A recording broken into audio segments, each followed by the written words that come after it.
So it's been a while since I reviewed a movie. I recorded a review for Superman and I forgot to post it. So, now I've watched Fantastic Four twice and I've seen Superman twice. So I think this is, the best opportunity for me to review them both. So let's talk about Superman first. So Superman is a movie I absolutely loved the first time, and the second time I loved it even more. It worked so perfectly for me. I know the main criticisms I would have is that sometimes it's way too overexposed, it's too bright, and sometimes the cinematography is a bit weird, but I do love how most of the movie looks. And then the second complaint would be that it's too short. They very obviously cut some stuff out and they shouldn't have,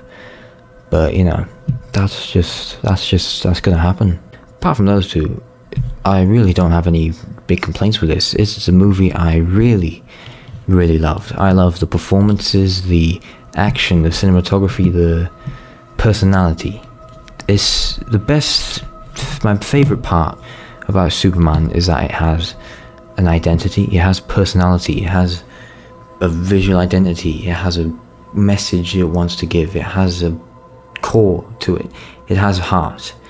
Unlike a lot of Marvel and DC movies where it's just been made for money, this one, it's so clearly made with passion, and I think that is why I love it that much. It feels like a comic book movie. I mean, David Corenswet literally is Superman. He's my favorite one. He's my favorite performance of Superman in history.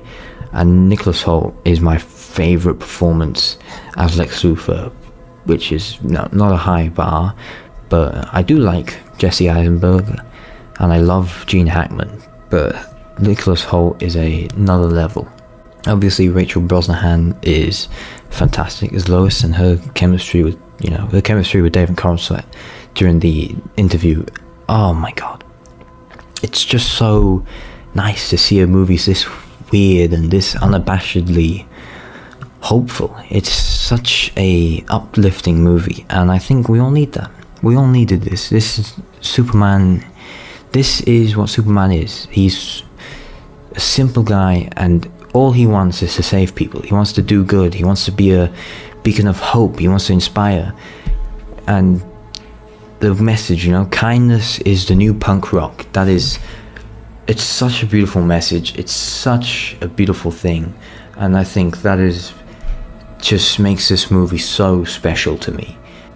As for Fantastic Four, I know that's been getting a bit more flack than Superman. Well, Superman's got a lot of flack, but Fantastic Four, majority of it has been a lot of criticisms. But I mean, this movie, it feels like it was made for me. It's so crafted so well that it almost completely fits my taste in movies. It's so well paced. It has a lot of personality for a Marvel movie. The 60s theme, the colors, the characters, everything is just tailor-made for me. I loved the black hole sequence with the Silver Surfer. I love the Silver Surfer, though I don't think she got enough time, on screen to develop her character properly. And I love Vanessa Kirby. I love Ibn Los Bacharach as the Thing. I love what's his name? I love Joseph Quinn as Johnny Storm. But Pedro Pascal is my favorite character in the film. I think he is my favorite performance of Reed Richards out of Miles Teller and Ewan Grufford. I don't know if I'm saying his name right, but it's just weird because he's Welsh and I'm Welsh. But but Vanessa Kirby and Pedro Pascal are the soul of the movie, and I think it's so good to see a movie that is just focused on love. Love is the most important thing in the world, and the love Vanessa Kirby Sue Storm has for a child is what saves the world, and that is such a beautiful message. This movie, although I do think the third act is weak, it's a lot weaker than the first 30 minutes where it's so well paced, such a great introduction, great montages, it's so vibrant. And then the second act of going to Galactus and being chased, it's such an amazing set piece. It's such an amazing set piece. It's maybe my favorite, one of my top favorite scenes of the MCU. It has some of the most beautiful shots I've seen in the franchise. But the third act is where the grey and the green screen, and it's all dust, and you know, the buildings are falling, and it's a lot more disappointing than the first two, but I still very much enjoy it. And obviously you have the post-credit scene, the teaser for Doomsday. So I mean, this movie is one I really, really loved. I mean, Galactus was massive on the IMAX screen. I know it's too short, it's way too short, and it's, you know, some parts are dodgy, and it's just a bit, it sort of lacks what do you call it? It sort of lacks a first act. The first 30 minutes aren't really a big first act opening. It's just sort of a nice slow build out of the, you know, introducing the family and the world, and I think that's great. But, you know, it is a bit weird that this just lacks an actual first act. But regardless of, you know, just the 20 minutes they cut out, probably, and there's so many beautiful shots, so many great lines in the trailer. I mean, when he's talking to Vanessa Kirby, I stretched the boundaries of space and they heard. It's such a beautiful line. Johnny Storm hovering on the horizon, and I know people told me that shot was in a movie, and so I checked it. I was looking for it on the rewatch, and there was a slightly similar shot, but that shot is not in the movie. Unfortunately, they did cut that one out. It's just a similar one, and there's so many lovely shots in the trailer, lovely scenes that is really obviously cut out. They cut out the Silver Surfer.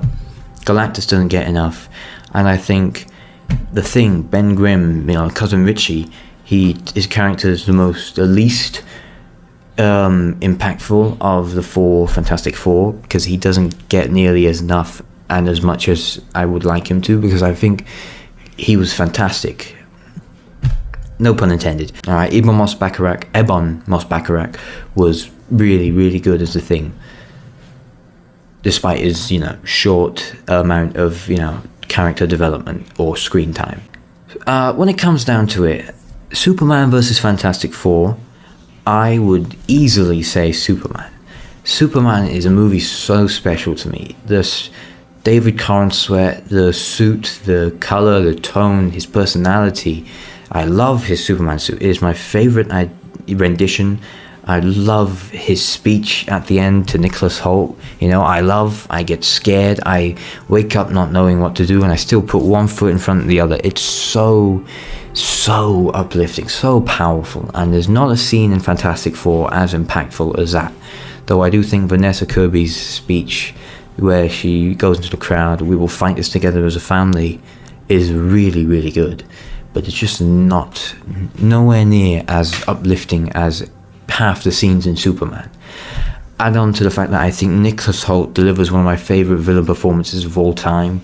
I mean, you know, everyone knows the 1A scene. That is generational performance from him. I easily prefer Superman over Fantastic Four, but I think both are really, really, really great movies. So Superman, I easily give a 5 stars out of 5. It is a movie I really needed back when I saw it in July 9th. And Fantastic Four gets a 4.5 stars out of 5. It is a movie I don't know, it's so distinct from the other MCU movies, but it's just a movie made for me. I really love all the characters. So I do think you should watch both of these movies. If you're gonna choose any summer blockbuster, don't watch Jurassic World Rebirth. Watch Fantastic Four and Superman on IMAX or normal screen if you can't save money. But Superman on an IMAX screen is absolutely gorgeous, and Fantastic Four is there are some absolutely breathtaking set pieces. Well, there is one absolutely breathtaking set piece on IMAX when they reheat Interstellar's nachos, basically. But still, these are both fantastic movies.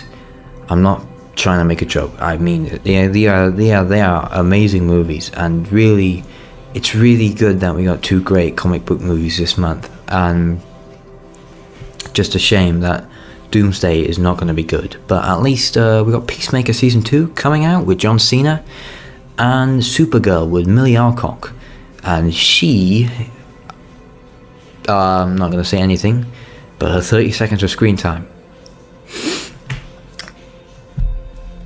Massive gender dysphoria. Oh my god, I want to be Millie Alcock. I want to look like Millie Alcock, man. Oh my god, I need to look like Millie Alcock.